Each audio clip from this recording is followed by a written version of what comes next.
We have a new, never-before-seen video recorded behind the scenes during the invasion of Iraq 20 years ago. Georgia troops from Fort Benning and Fort Stewart were among those leading the charge and documenting it themselves. 11 Alive's Doug Richards walks us through the video he just obtained this week. Yes, among the thousands of U.S. troops from Georgia's Fort Stewart and Fort Benning was an Army specialist with a camcorder. The video, shot by an infantryman, was from inside a Bradley fighting vehicle in Kuwait, just across the border from Iraq, moments after President George W. Bush ordered an invasion. How do you feel about the situation at hand? I'm just ready to go. Let's go. Let's get this stuff done, over with. Yeah. Man, I feel real good, man. Talk about it, man. You know, when the wars start running. As you see, field artillery is going wild also. They're going wild on Iraqis. Artillery launched within minutes. As soon as he gave the order, they were firing. We were firing. Johnny Grimes was 22, a comms specialist assigned to roll in a Bradley, as was his buddy Brandon Watts. Atlanta, Georgia. ATL.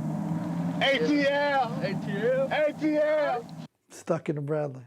So you're in this tin can, waiting for the ramp to drop. When the ramp of a Bradley drops, troops emerge in what they call battle rattle. We are in Iraq. This is Iraq right here. We're in this little position right here. Enemies all around us somewhere. Watts says the first days of the invasion were comparatively quiet until they got to the Euphrates River and then the airport in Baghdad. That first round went off and hit that tank, hit that truck, I was looking right at it, and it turned night to day instantly. It was deadly and at times grisly. The convoy had stopped and the war got frightening. That one was close and personal, the airport. You're all within 50 yards.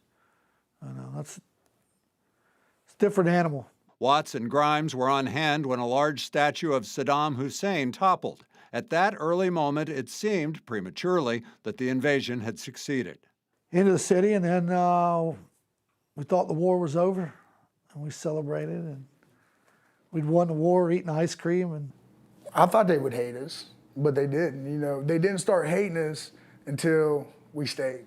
The U.S. stayed for more than 8 years. After Iraqi insurgents started using roadside bombs, Watts and Grimes say the war became much more dangerous. Watts says the war had a measure of success when Allied forces captured Iraq's dictator, Saddam Hussein, on December 13, 2003.